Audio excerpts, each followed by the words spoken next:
আমার জীবন, আমার মরণ, আমার হায়াত সব কিছু হলো আমার আমানত।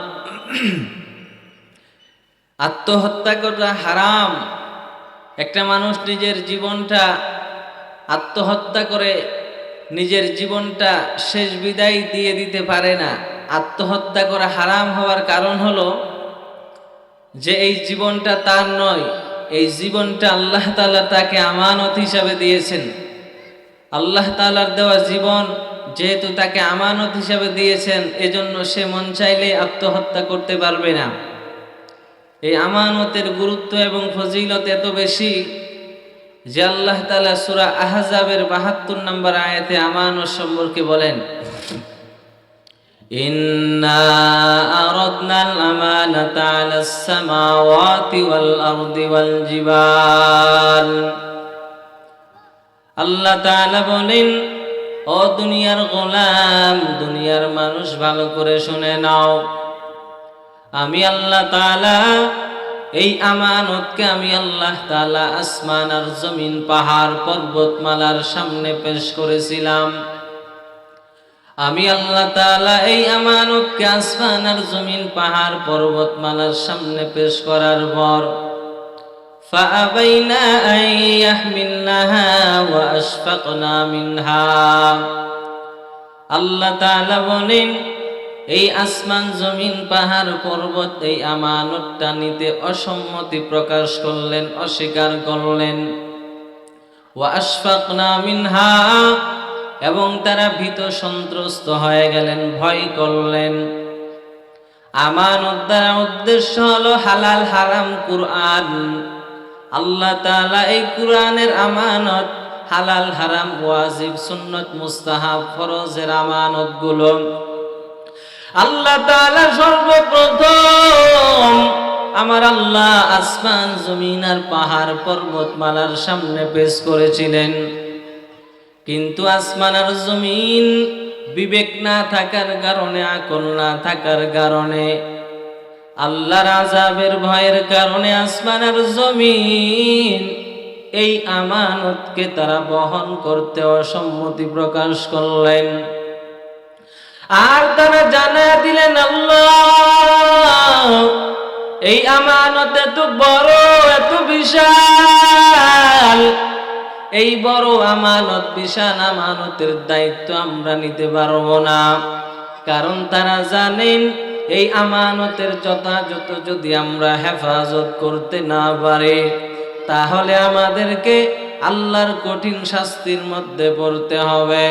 কারণ আল্লাহর শাস্তি এত কঠিন, আল্লাহর শাস্তি সহ্য করার মতো ক্ষমতা আমাদের নাই। আরে নবীর উম্মতের দল, ভালো করে শুনে নাও, আমানত বড় দামি জিনিস রে গোলাম।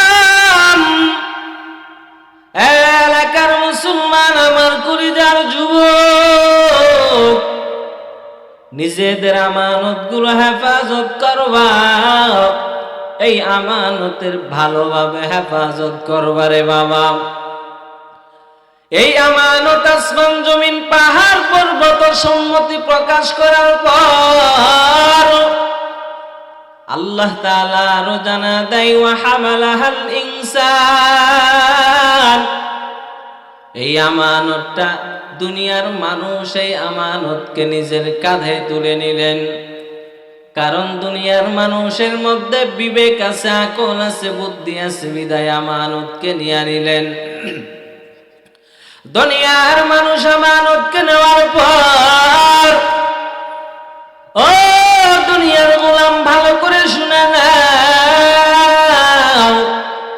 দুনিয়ার মানুষ আমানত নেওয়ার পর, নিজের কাঁধে তুলে নেওয়ার পর দুনিয়ার মানুষ জালেম হয়ে গেল। ইন্নাহু কানা যালুমান জাহুলা। মানুষের মতো বড় জালেম আর কেউ নাই, মানুষ সবচাইতে বড় জালেম। কারণ এই আমানত তো দামি আমানত। আরে আল্লাহর গোলাম ভালো করে শুনে নাও, যদি এই আমানতের খেয়ানত করো তাহলে আল্লাহ তাআলা তোমার জন্য কঠিন আযাবের ব্যবস্থা করেছেন। এ বান্দা, আল্লাহর আযাব বড় কঠিন। ইন্না আযাবাল্লাহি লাশাদীদ। ও আল্লাহর গোলাম, আল্লাহর আযাব বড় ভয়ঙ্কর।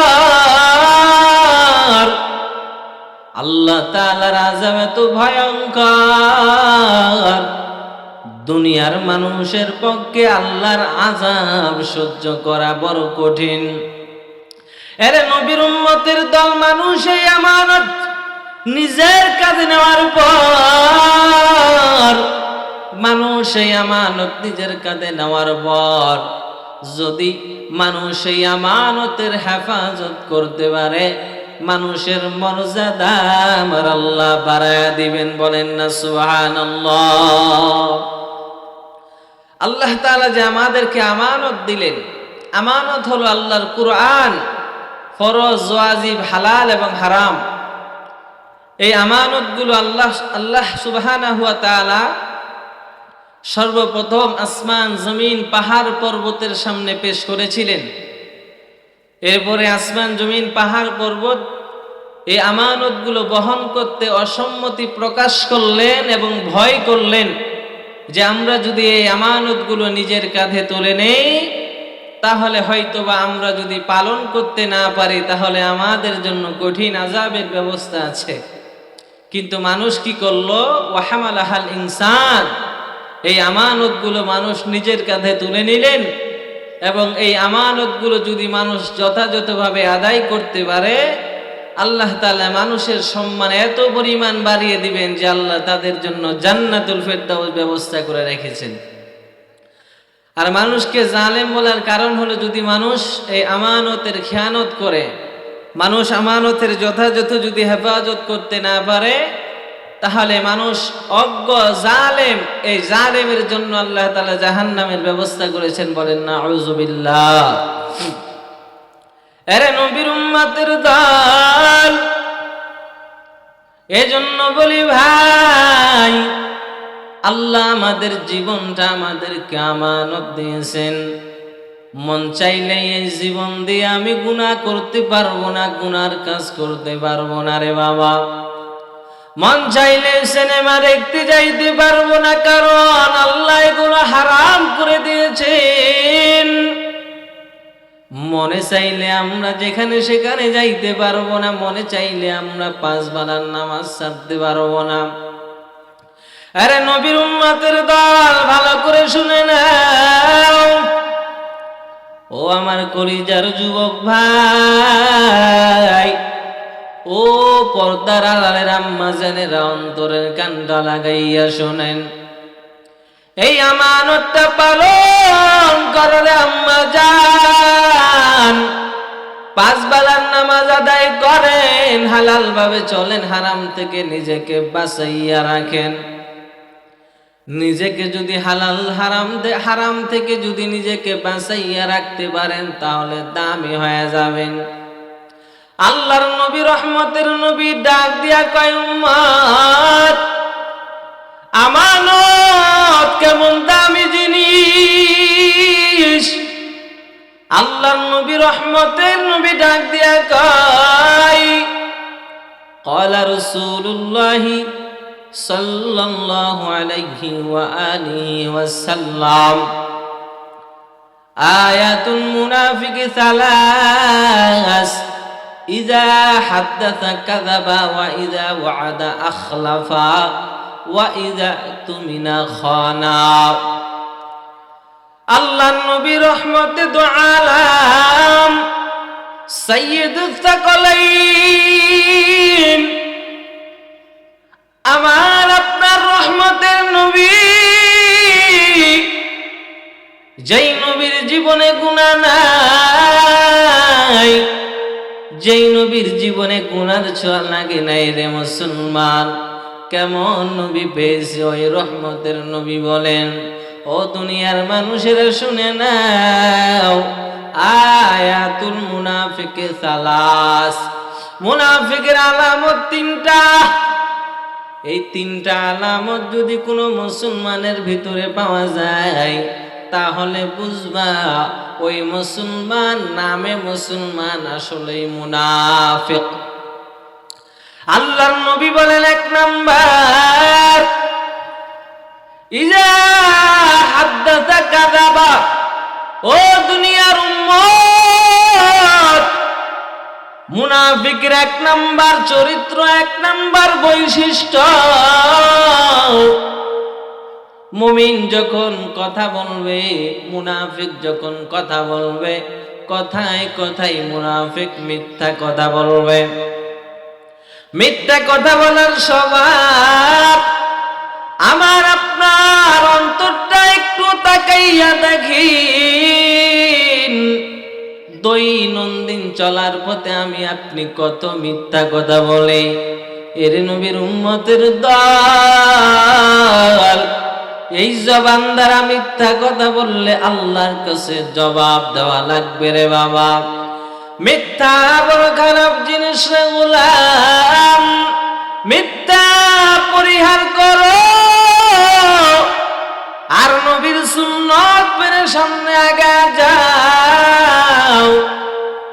রহমতের নবী বলেন, মুনাফিকের আলামত তিনটার মধ্যে এক নাম্বার, ও দুনিয়ার উম্মত, মুনাফিকের এক নাম্বার গুণ হলো কথায় কথায় মিথ্যা বলা। দুই নাম্বার গুণ, ওয়া ইজা ওয়াদা আখলাফা। মুনাফিক যদি ওয়াদা করে ওয়াদা ভঙ্গ করবে। মুনাফিক ওয়াদার কোন ওয়াদা অঙ্গীকার এগুলো মুনাফিক পালন করবে না। মুনাফিক মার্কা মুসলমান যদি মসজিদে 2000, 5000, 10,000 টাকা দান করতে চায়, অঙ্গীকার করলে অঙ্গীকার পূরণ করবে না, এটা মুনাফিকের বৈশিষ্ট্য। তিন নাম্বার, ওয়া ইজা তুমিনা খানা। তিন নাম্বার, রহমতের নবী বলেন, মুনাফিক যদি আমানত রাখে, আমানতের খেয়ানত করবে। বলেন না, মুনাফিকের এই তিনটা আলামত যদি আমার আপনার ভিতরে থাকে তাহলে আমরাও মুনাফিকের ভিতরে আমাদের নামটা লেখা দিলাম। তাহলে মুনাফিকের আলামত হলো তিনটা। এক নাম্বার আলামত হলো মুনাফিক কথায় কথায় মিথ্যা বলবে। আমাদের ভেতরে আমাদের চরিত্রগুলো দেখতে হবে যে আমাদের ভিতরে এই তিনটা বদ অভ্যাস আছে কিনা। যদি আমার আপনার ভিতরে এই তিনটা বদ অভ্যাস পাওয়া যায় তাহলে বুঝতে হবে যে আমরা মুনাফিক। এক নাম্বার বদ অভ্যাস হলো মিথ্যা কথা বলা। এই মিথ্যা কথা বলা এটা মুমিনের সিফাত নয়, মিথ্যা কথা বলা মুনাফিকের সিফাত। দুই নাম্বার, কথা বললে সত্য কথা বলবে না, মিথ্যা কথা বলবে। তাহলে মিথ্যা কথা বলা এটা মুনাফিকের 2 নাম্বার স্বভাব। 3 নাম্বার স্বভাব, মুনাফিক আমানতের খেয়ানত করবে, আমানতের খেয়ানত করবে। এই তিনটা অভ্যাস যদি আমার আপনার ভিতরে থাকে তাহলে আমরা আমাদের অন্তর থেকে আমাদের এই অভ্যাসগুলো আমরা ইনশাআল্লাহ পরিবর্তন করার চেষ্টা করব। এবার আসেন, আমাদের নবী সাল্লাল্লাহু আলাইহি ওয়াসাল্লাম কেমন আমানতদার ছিলেন। আমার নবী রহমতের নবী কেমন আমানতদার নবী। যেই নবী আমার নবুয়তের পূর্বে আমার নবীর আমানত দেখিয়া, নবীর সত্যবাদিতা দেখিয়া মক্কার কাফের আর বেঈমান আমার নবীর কাছে আমার নবীর উপাধি দিলেন আল আমিন, সাদেক। আমার নবীর সততা দেখার পর, আমার নবীর আমানতদারি দেখার পর মক্কার কাফের আর বেঈমান আমার নবীর উপাধি দিলেন আল আমিন। মুহাম্মদ কোনদিন মিথ্যা বলতে পারে না। মুহাম্মদ এত আদর্শবান একজন সন্তান, মুহাম্মদ কখনো আমানতের খেয়ানত করে না। এর নবীর উম্মতের দল ভালো করে শুনে না, আমার নবী কেমন আলামিন, আমার নবী কেমন আমানতদার, শুনো রে যুবক, আমার নবী এমন আমানতদার। মক্কার কাফির আর বেঈমান তাদের সম্পদগুলো আমার নবীর কাছে আমানত রাখতেন, বলেন না সুবহানাল্লাহ। মক্কার কাফির আর বেঈমান তাদের সম্পদগুলো আমার নবীর কাছে আমানত হিসাবে রাখতেন। আল্লাহর পক্ষ থেকে যখন ওয়াদার হয়, নবী আমার এখন আপনার জন্য মক্কায় থাকা নিরাপদ নয়, ও নবী আমার এখন আপনি মক্কা ছেড়ে মদিনায় চলে যান, আপনি হিজরত করিয়া এবার মদিনায় চলে যান গো নবী, কারণ মক্কা আপনার জন্য এখন বিপজ্জনক হয়ে গেছে। রহমতের নবী সরকারে দো আলম সাইয়্যিদুস সাকলাইন ইমামুল মুরসালিন, এবার রহমতের নবী আমার হযরত আলী রাদিয়াল্লাহু তাআলা আনহুকে ডাক দিয়া কয়, আলী, ও আলী তুমি আমার ঘরে আসো। আমার নবী হযরতে আলীকে ডাক দিলেন। হযরতে আলীকে ডাক দেওয়ার পর নবী আমার আলীরে ডাক দিয়া কয়, আলী আমি মক্কা থেকে মদিনায় হিজরত করব। ও আলী, আল্লাহর পক্ষ থেকে ওয়াদার, আমি আর মক্কায় থাকতে পারবো না রে আলী, আল্লাহর পক্ষ থেকে আমি এখন মদিনায় যাব। তবে আমার কাছে কাফেরদের কিছু আমানত আছে, আমি যদি এই আমানতগুলো এখন কাফেরদের কাছে ফিরাইয়া দেই, তাহলে মক্কার কাফের আর বেঈমানেরা মনে করবে মুহাম্মদ হয়তোবা হিজরত করবে, মুহাম্মদ হয়তোবা পলায়ন করবে, না হলে মুহাম্মদ কেন আমাদের আমানতগুলো আমাদের কাছে ফিরাইয়া দিল।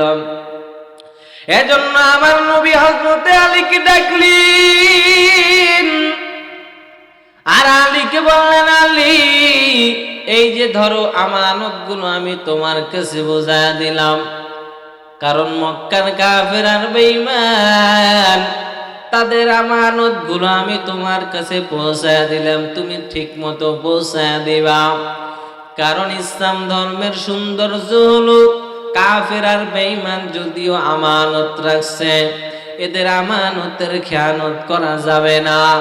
ও আলী শুনে নাও, আমি মুহাম্মদ মক্কা থেকে মদিনায় যাওয়ার পর তুমি আমার ঘরে ঘুমাইয়া যাও। রহমতের নবী হযরত আলী রাদিয়াল্লাহু তাআলা আনহুকে নবীজির ঘরে শুয়াইয়া দিলেন আর আমানতগুলো বুঝাইয়া দিয়া আমার নবী মদিনায় হিজরত করলেন।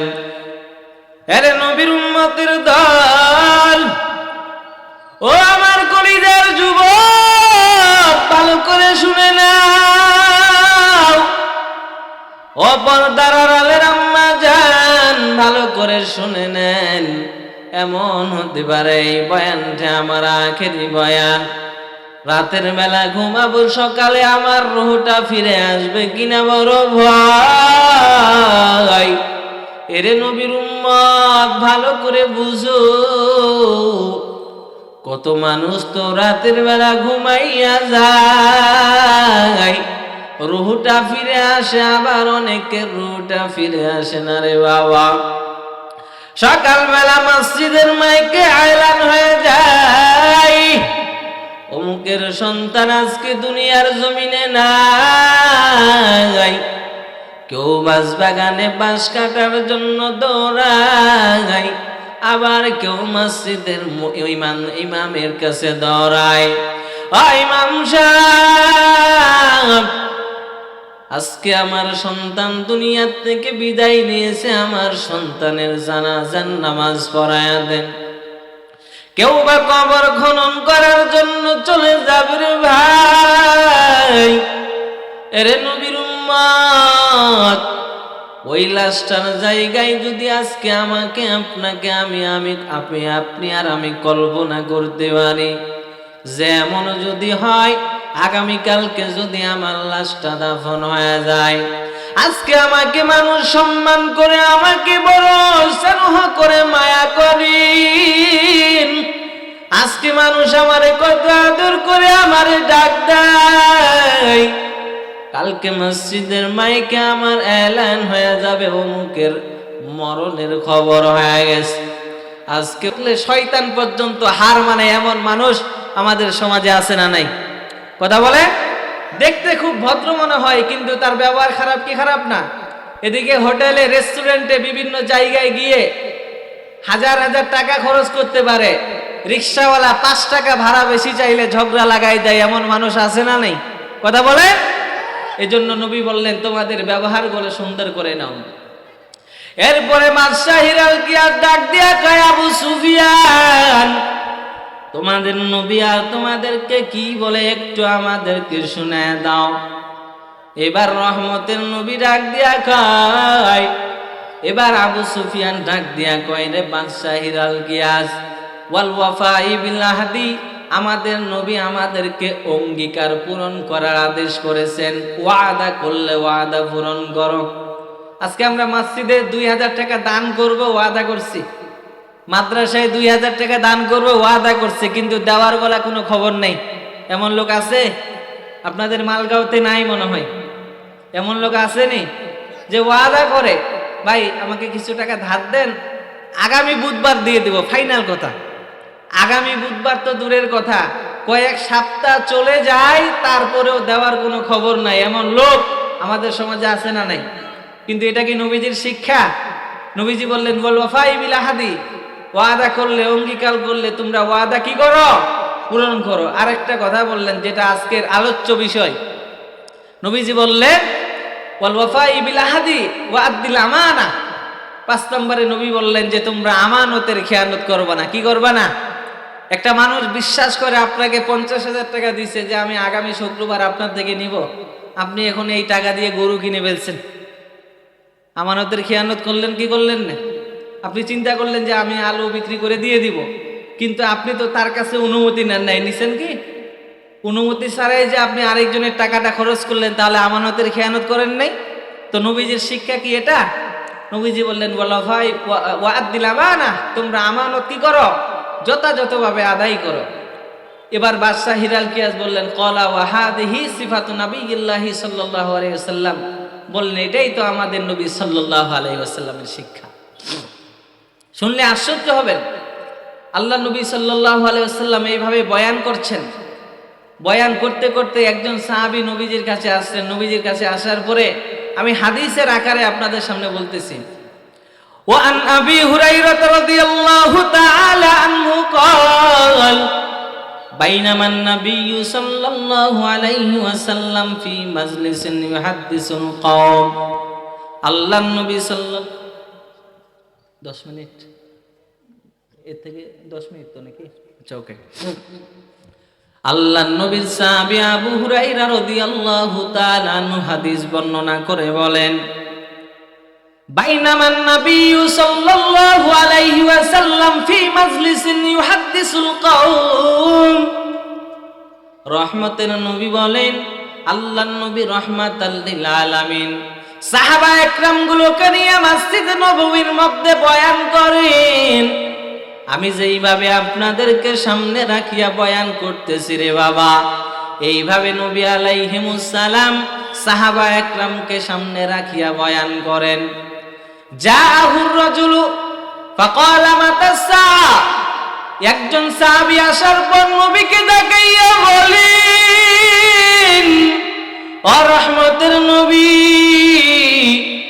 মাতাসাতু, নবী আমার কিয়ামত কবে কায়েম হবে একটু জানায়া দেন। আমার কথা বুঝে থাকলে বলেন। নবী আমার মতো এইভাবে বয়ান করতেছেন মানুষের মাঝে। বয়ান করতে করতে হঠাৎ করে একটা লোক সামনে দিয়ে এসে নবীকে বললেন, মাতাসাতু, ও নবী কিয়ামত কখন কায়েম হবে নবী আমার আপনি জানায়া দেন। ফামাদা রাসূলুল্লাহ সাল্লাল্লাহু আলাইহি ওয়াসাল্লাম ইউহাদ্দিসু, নবী আমার বয়ান চালিয়েই যায়। নবী আমার ওই সাহাবীর কথা ভ্রুক্ষেপ করলেন না, নবী আমার বয়ান চালাই গেলেন। এরপরে সাহাবা একরামেরা আপনারা যেইভাবে বসে আছেন একজন আর একজনকে কানে কানে বলতেছে, ফাকালা বাযুল কওমি সামিআ মা ক্বাল ফাকারিহা মা ক্বাল। কেউ কেউ বলছেন নবী মনে হয় সাহাবীটার কথা শুনে মন খারাপ করেছেন। ওয়াকালা বাযুহুম বাল্লাম ইয়াসমা হাত্তা ইযা কদা হাদিসাহু। আবার কেউ কেউ বলেন নবী সাহাবীটার কথা শুনে নাই। কি বুঝলেন? নবী এইভাবে সাহাবা একরামকে সামনে রেখে কি করতেছেন? বয়ান করতেছেন। মধ্যখানে একটা লোক এসে বললেন, ইয়া রাসূলুল্লাহ মাতা সাআতু, কিয়ামত কবে হবে আপনি আমাকে একটু বলেন। তো এই কথা যখন একটা সাহাবী বললেন, আপনাদের মধ্যে 2-4 জন বলা বলি করতেছে যে লোকটা যে নবীকে ডাইরেক্টলি আসে বললেন বয়ানের মাঝখানে যে কিয়ামত কবে হবে, মনে হয় যে নবীজি সাল্লাল্লাহু আলাইহি ওয়াসাল্লাম মন খারাপ করেছে। আর 2-4 জন বলতেছে না, মনে হয় নবী লোকটার কথা শুনে নাই। কয় রকম মত পাইলেন বলেন? কথা বলেন না কেন আপনারা? কয় রকম মত? কেউ কেউ বলছে যে লোকটার কথায় রাসূল কষ্ট পেয়েছেন, অপছন্দ করেছেন। আবার কেউ কেউ বলছেন না, যে রাসূলুল্লাহ সাল্লাল্লাহু আলাইহি ওয়াসাল্লামের কানে লোকের কথার আওয়াজটা যায়নি। কয় রকম? 2 রকম মত পাইলেন না? এরপরের কাহিনীটা শুনেন। ওয়াকালা বাযুল কওমি সামিআ মা ক্বাল ফাকারিহা মা ক্বাল ওয়াকালা বাযুহুম বাল্লাম ইয়াসমা হাত্তা ইযা কদা হাদিসাহু। রহমতের নবী যখন বয়ান করতেছেন বয়ান শেষ করে দিলেন। বয়ান শেষ করার পর রহমতের নবী ডাক দিয়া কয়, আইনা রাহুসাইলু আনিসা। নবী আমার বয়ান শেষ করার পরে ডাক দিয়া কয়, তোমাদের মাঝে কে কিয়ামত সম্পর্কে জিজ্ঞাসা করলাম? কি বললেন? তোমাদের মধ্যে কোন ব্যক্তিটা আমাকে কিয়ামত কখন হবে প্রশ্ন করলা? ফাকালা হানা ইয়া রাসূলুল্লাহ। যেই লোকটা কিয়ামত সম্পর্কে প্রশ্ন করলেন ওই লোকটা ডাক দিয়া কয়, নবী আমি এখানে বসে আছি। ও নবী আমি আপনাকে কিয়ামত সম্পর্কে প্রশ্ন করলাম। রহমতের নবী এবার ডাক দিয়া কয়, রে সাহাবী কখন কিয়ামত হবে জানো? ফাইদা দুইয়াতিল আমানাতু ফান্তাদিরিস সাআ। যখন আমানত উঠিয়ে নেওয়া হবে তখন তোমরা কিয়ামতের অপেক্ষা করো। কি বললেন নবীজি? যখন দুনিয়ার মানুষ আমানতকে আমানত মনেই করবে না, দুনিয়ার মানুষ যখন আমানতের খেয়ানত শুরু করবে তখন এই কিসের অপেক্ষা করো? কিয়ামতের অপেক্ষা করো।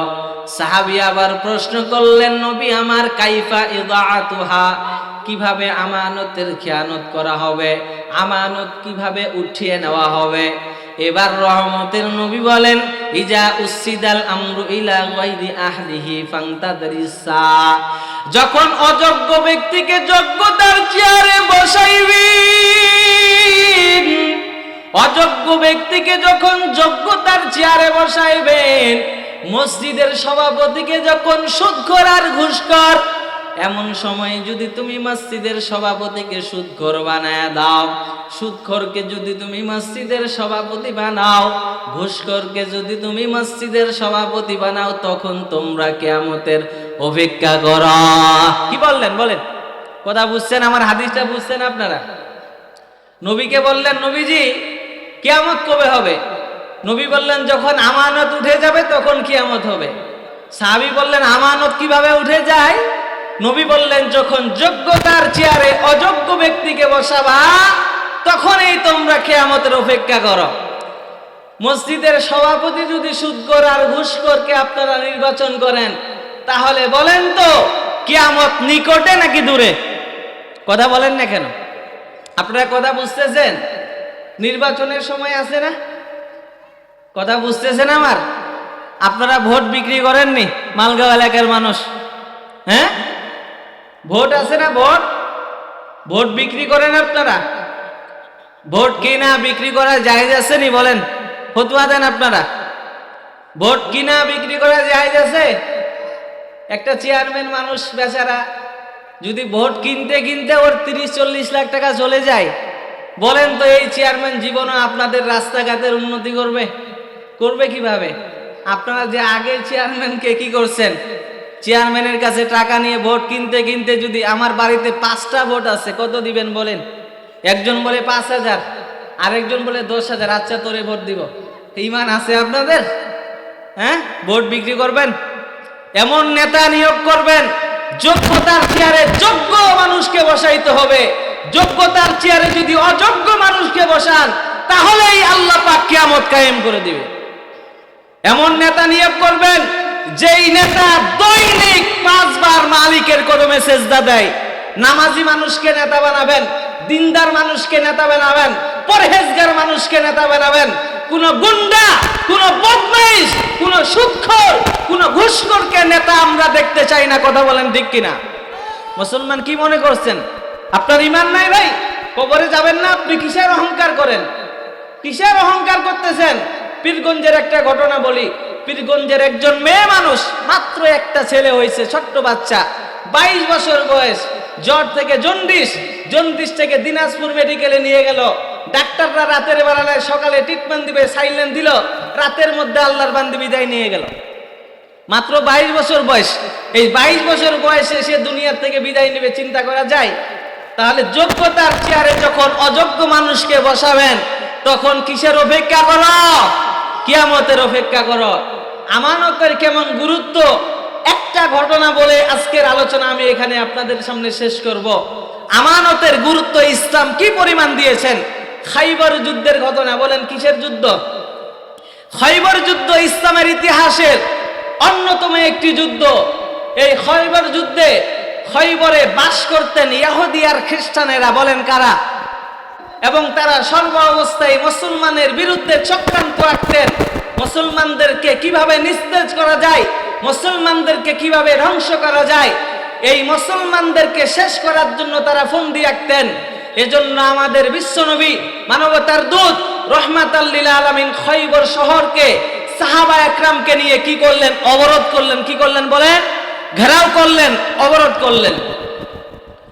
এবার রহমতের নবী আমার খাইবর শহর যখন অবরোধ করলেন, খাইবর শহর অবরোধ করার পরে কাফের আর বেঈমানেরা বাইরে বের হওয়ার সুযোগ পায় না।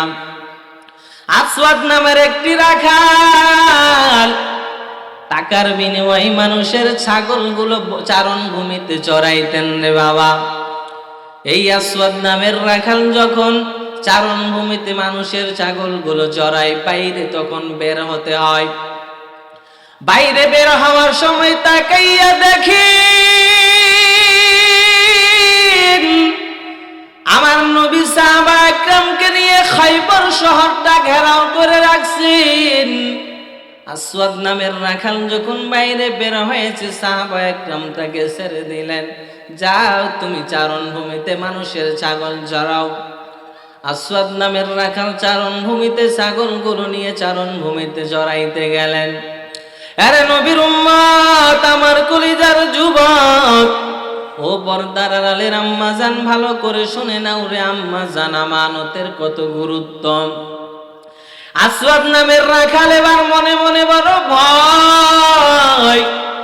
আসওয়াদ নামের রাখাল এবার জানার জন্য ইচ্ছা করলেন, চিন্তা করলেন, এরা কেন এই খাইবর শহরটা অবরোধ করে রাখলো? আমার জানার বড় ইচ্ছা, আমি জানতে চাই খাইবর শহরটা তারা কেন অবরোধ করলো। আমার জানার বড় আগ্রহ, জানতে চাই।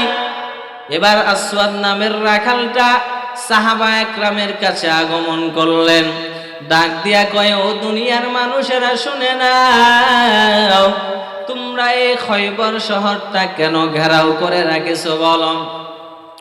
এবার সাহাবা একরাম ওই আসওয়াদ নামের রাখাল যখন বললেন,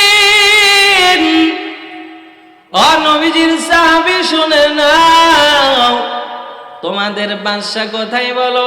বলে আমাদের তো কোনো বাদশা নাই, আমাদের একজন নবী আছে। কি বললেন? আমাদের কোনো প্রেসিডেন্ট নাই, আমাদের একজন নবী আছে।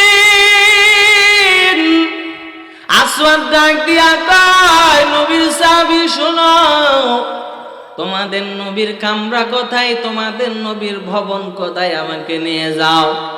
সাহাবা একরাম ডাক দিয়া কয়, ও আসওয়াদ নামের রাখাল, আমাদের নবীর কোনো ভবন নাই, কোনো বাসস্থান নাই।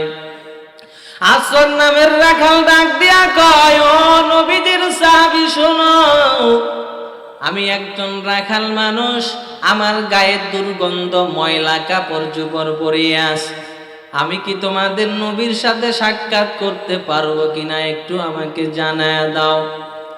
এরে নবীর উম্মতের দল, গভীর মনোযোগ দিয়ে শুনবেন রে বাবা। সাহাবা একরাম জবাব দেয়, আমার নবী এমন রহমতের নবী, যেই নবী সাধারণ মানুষ থেকে শুরু করে চাকর বাকর সবার সাথে দেখা করতে প্রস্তুত। সুবহানাল্লাহ। এবার সাহাবা একরাম বলেন, রাখার কোনো সমস্যা নাই, আমার নবীর সাথে দেখা করবা, যাও, ওই যে ওই জায়গায় আমার নবীর বাসস্থান। রাখাল এবার নবীর ওখানে যাওয়ার পর এবার রহমতের নবীকে ডাক দিয়া কয়, নবী আমার, কেন এই খয়বর শহর অবরোধ করে রাখছেন? কেন এই খয়বর শহরটা আপনি ঘেরাও করে রাখছেন? নবী ডাক দিয়া কয়, আসওয়াদ, আমি আল্লাহর প্রেরিত একজন পয়গম্বর, আমি একজন আল্লাহর পক্ষ থেকে নবী হয়ে দুনিয়ার জমিনে আগমন করেছি।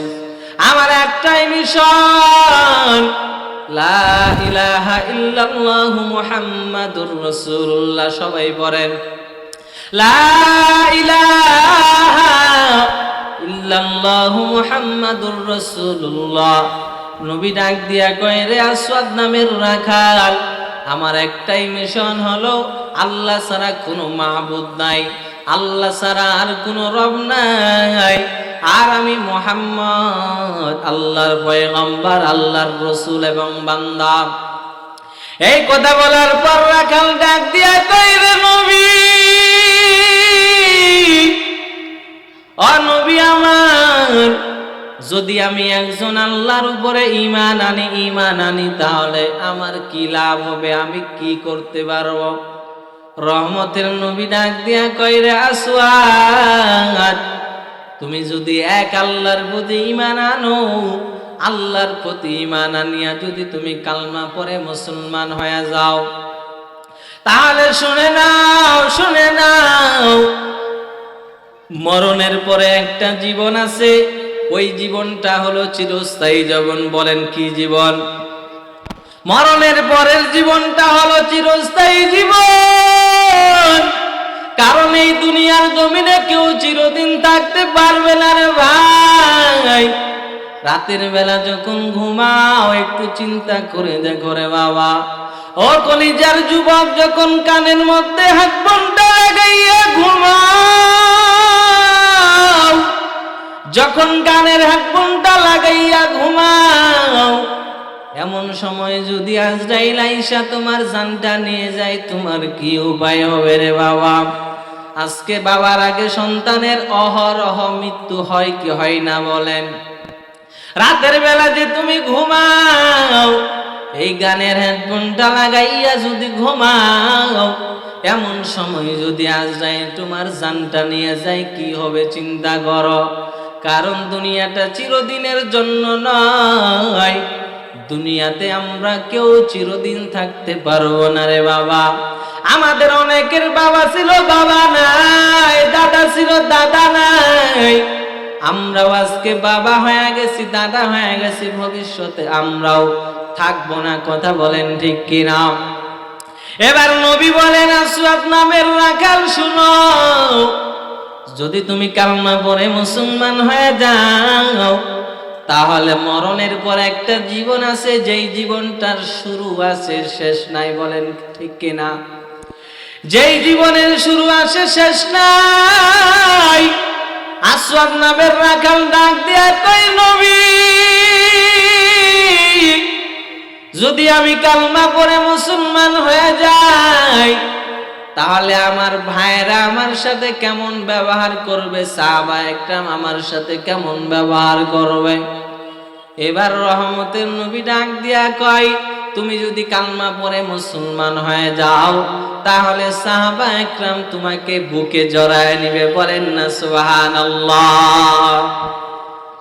রাখাল বলেন, নবী আমার ধনী ধনী সাহাবা একরামরা এখানে উপস্থিত আছে রে নবী, আমি একজন রাখাল, আমি একজন গরীব। দুনিয়ার নিয়ম হলো ধনী মানুষেরা গরিব মানুষকে দেখতে পারে না রে বাবা। ঘরে অনুষ্ঠান করলে গরিব মানুষের দাওয়াত নাই। ও মুসলমান, কেমন সমাজে বাস করি রে বাবা। পাশের বাড়িতে অনুষ্ঠান, ঘরের সাথে গরিব মানুষের ঘর। এই গরিব মানুষের ঘর তুমি আজকে দাওয়াত দাও না, অথচ তুমি ধনী ধনী মানুষদের দাওয়াত দাও। পাশের বাড়ির তুমি দাওয়াত দিলা না রে বাবা। পাশের বাড়ি গরিব মানুষ, ছোট্ট ছোট্ট বাচ্চাগুলো বলে, আব্বু আমারে গোস্ত দাও, গোস্ত খেতে মনে যায়। বাবা এবার চোখের পানি পাইয়া কান্নার আওয়াজ, ডাক দিয়া কই, সন্তান আমি তোমার জন্য গোস্তের ব্যবস্থা করব, তুমি কোনো টেনশন করিও না রে বাবা। আমাদের সমাজে গরিব মানুষদের ধনী মানুষেরা দাওয়াত করে না, কথা বলেন ঠিক কিনা? আসওয়াদ নামের রাখাল বলেন, নবীজি আমি যদি কালমা পড়ে মুসলমান হয়ে যাই তাহলে কি ধনী সাহাবা একদম আমাকে বুকের সাথে জড়াইয়া নিবি, বুকের সাথে জড়াইয়া নিবি? এবার রহমতের নবী বলেন, তুমি যদি কালমা পড়িয়া মুসলমান হয়ে যাও তাহলে ধনী ধনী সাহাবা একরাম তোমাকে বুকের সাথে জড়ায় নিবেন। বলেন আল্লাহু আকবার। ভাইরা আমার, এবার আসওয়াদ নামের রাখাল নবীকে ডাক দিয়া কই, নবী আর দেরি নাই রে নবী, আমারে কালমা পড়াইয়া মুসলমান বানাইয়া দেন। এবার নবী বলেন, পড়ো লা ইলাহা ইল্লাল্লাহু মুহাম্মাদুর রাসূলুল্লাহ। নবী এবার কালমা পড়িয়া মুসলমান বানায় দেওয়ার পর এবার রহমতের নবী আমার রাখালটাকে মুসলমান বানায় দেওয়ার পর রাখাল এবার নবীকে ডাক দিয়া কয়, নবী আমার এখন আমার কি কাজ আপনি আমাকে বলেন। কারণ মুসলমান হয়ে গেলে মুসলমানের কাজ আছে না নাই বলেন? মুসলমান হওয়ার পরে মুসলমানের দায়িত্ব আছে না নাই? এবার রাখাল প্রশ্ন করলেন, নবী আমার এখন আমি মুসলমান হয়ে গেলাম, এখন আমার কি কাজ আপনি আমাকে কাজ দেন। এবার রহমতের নবী বলেন, তোমার সর্বপ্রথম কাজ হলো তুমি যেই মালিকের বকরিগুলো চারণ ভূমিতে নিয়ে আসছো, সর্বপ্রথম দায়িত্ব হলো শুনো, তুমি তোমার মালিকের বকরিগুলো তার কাছে দিয়ে আসো, তার আমানতগুলো তুমি তার কাছে পৌঁছায় দাও। বলেন না আল্লাহু আকবার। খাইবার যুদ্ধের সময় মুসলমানরা এতই অভাবে পড়েছে, যুদ্ধের গাধাগুলোকে জবাই করে রান্না করে খাওয়ার চেষ্টা করেছে। নবী ডাক দিয়া কয়, রে সাহাবীরা শুনো, ধৈর্য ধারণ করো, ফলাফল দিবেন আমার আল্লাহ। রে সাহাবা একরাম, এই গাধাগুলোকে জবাই করিয়া আমাদের যুদ্ধের হাতিয়ার কমাইবা না। গাধার গোস্ত জবাই করলে গাধার গোস্ত খাওয়া বৈধ হবে না, জায়েজ হবে না। সাহাবা একরাম এমন কঠিন পরিস্থিতিতেও আমাদের একটা মাসালা জানা দরকার।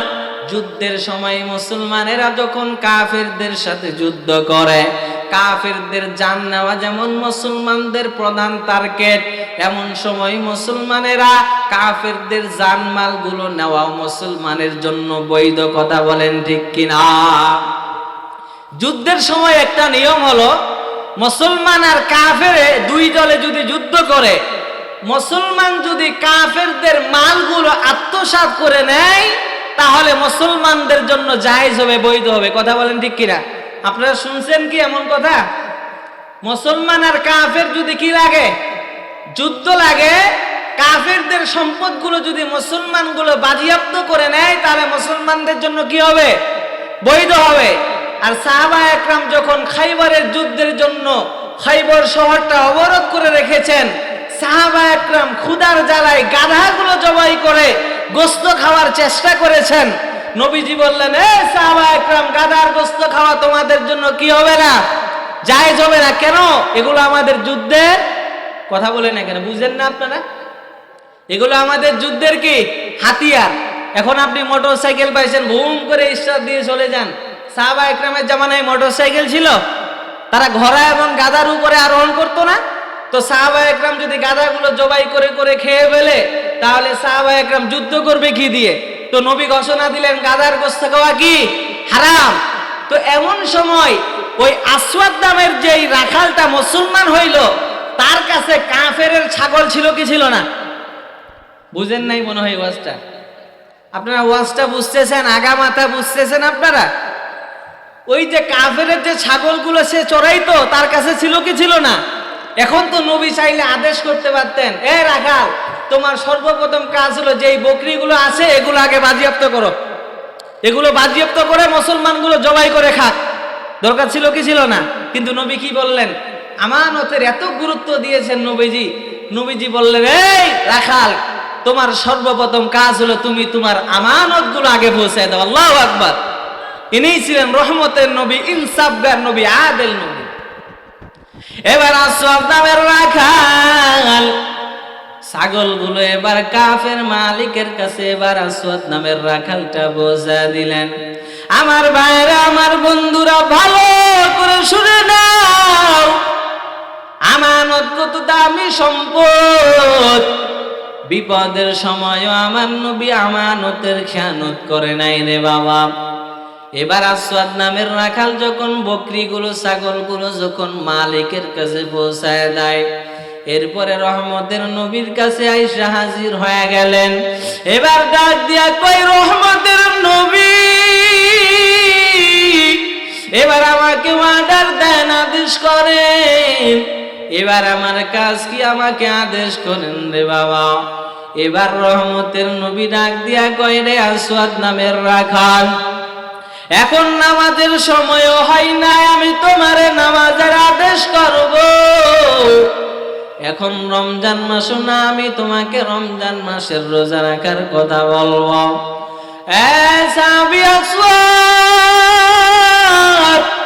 এখন হজের মৌসুম না, যে আমি তোমাকে হজ করার জন্য আদেশ করবো রে বাবা। এবার রহমতের নবী ডাক দিয়া কয়, আসওয়াদ, এখন তোমার এক নাম্বার কাজ হলো তুমি আল্লাহর রাস্তায় জিহাদে নেমে যাও। কোথায় নেমে যাও? এখন জিহাদ চলতেছে না কাফের আর মুসলমানের। এখন নবী ডাক দিয়া কয়, রে আসওয়াদ, এখন তোমার এক নাম্বার কাজ হলো তুমি জিহাদে চলে যাও। আসওয়াদ নামের রাখাল এবার দ্বিতীয় বক্তার আগমন, দ্বিতীয় বক্তার আগমন। এবার আসওয়াদ নামের রাখাল জিহাদের মধ্যে যখন যায়, এবার রহমতের নবীরে ডাক দিয়া কয়, ও রহমতের নবী, আমার শুনেন, আমি যদি জিহাদের ময়দানে যাই, তাহলে তো আমার মরে যাওয়ার আশঙ্কা আছে রে নবী। ও নবী আমার, আমি যদি জিহাদের ময়দানে যাই, আমার মরার আশঙ্কা আছে। কথা বলেন ঠিক কিনা? কারণ যখন মানুষ জিহাদে যায়, মানুষের মরার সম্ভাবনা আছে, মরার আশঙ্কা আছে রে বাবা। এবার নবী ডাক দিয়া কয়, ও আসওয়াদ নামের রাখাল, তুমি যদি জিহাদে যাইয়া মরিয়া যাও, তাহলে আমি কথা দিলাম তোমার এই কালো চেহারাটা আমার আল্লাহ নূর দ্বারা পরিবর্তন করে দিবেন। বলেন না সুবহানাল্লাহ। এরে নবীর উম্মতের দল, জিহাদ শুরু হয়ে গেল। জিহাদ করতে করতে করতে করতে এক পর্যায়ে আসওয়াদ নামের রাখাল শাহাদাত বরণ করলেন। বলেন না আল্লাহু আকবার। শাহাদাত বরণ করার পর নবী আবার জিহাদের ময়দানে বের হয়ে কারা কারা শাহাদাত বরণ করে নবী আমার খোঁজ খবর নেন। এমন সময় এক জায়গায় সাহাবা একরাম ভিড় জমায়া নিলেন রে বাবা। সাহাবা একরাম আসওয়াদ নামের রাখালটাকে অনেকেই চিনতে পারে নাই রে বাবা। এবার সাহাবা একরাম ভিড় জমাইছেন। রহমতের নবী এবার সাহাবা একরামের কাছে যাওয়ার পরে, ও সাহাবা একরাম তোমরা এখানে কেন ভিড় জমাইছো বলো। এবার সাহাবা একরাম বলে, ও রহমতের নবী, এমন একজন মানুষকে আমরা এখানে দেখতে পাই যেই মানুষকে আমরা আর কখনো দেখি নাই। নবী বললেন, সাহাবা একরাম তোমরা সরিয়া যাও, আমাকে দেখতে দাও। নবী এবার তাকাইয়া দেখেন আসওয়াদ নামের রাখাল শাহাদাত বরণ করেছে। এবার নবী ডাক দিয়া কই, রে সাহাবা একরাম শুনো, এই সাহাবীটা এমন একজন দামি সাহাবী, যেই সাহাবী জীবনেও আল্লাহকে একটা সিজদা দেয় নাই, যেই সাহাবী জীবনেও নামাজ পড়ে নাই, যেই সাহাবী জীবনে হজ করে নাই, যেই সাহাবী জীবনে একটা রোজাও রাখে নাই, কিন্তু আমি নবী তাকাইয়া দেখি এই সাহাবী আমার আল্লাহর জান্নাতে ঢুকে গেছে। আল্লাহু আকবার। কোথায় চলে গেলেন? আল্লাহর জান্নাতে চলে গেলেন। সাহাবীটা জিহাদ করতে করতে শাহাদাত বরণ করলেন। সাহাবা একরাম তো চিনতেছে না, নতুন মুসলমান হয়েছে। আর এমন টাইমে মুসলমান হয়েছে তখন নামাজের সময়ও হয় নাই, রমাজান মাসও ছিল না, আল্লাহকে একটা সেজদাও দেয় নাই। কিন্তু এই রাখালটা ঈমান আনার কারণে শাহাদাত বরণ করার পরে নবীজি বললেন, সাহাবা একরাম শুনো, এই লোকটা আল্লাহকে একটা সেজদাও দেয় নাই, একটা রোজাও রাখে নাই, কিন্তু আমি দেখছি আল্লাহর জান্নাতে চলে গেছে। বলেন না সুবহানাল্লাহ। তাহলে আল্লাহ তাআলা আমাদেরকে আমানত সম্পর্কে যা আলোচনা করেছি, সর্বপ্রথম আমাকে এবং আপনাদের সবাইকে আমল করার তৌফিক দান করুক। ওয়া আখিরু দাওয়ানা আলহামদুলিল্লাহি রাব্বিল আলামিন ওয়া আসসালামু আলাইকুম ওয়া রাহমাতুল্লাহি ওয়া বারাকাতুহু।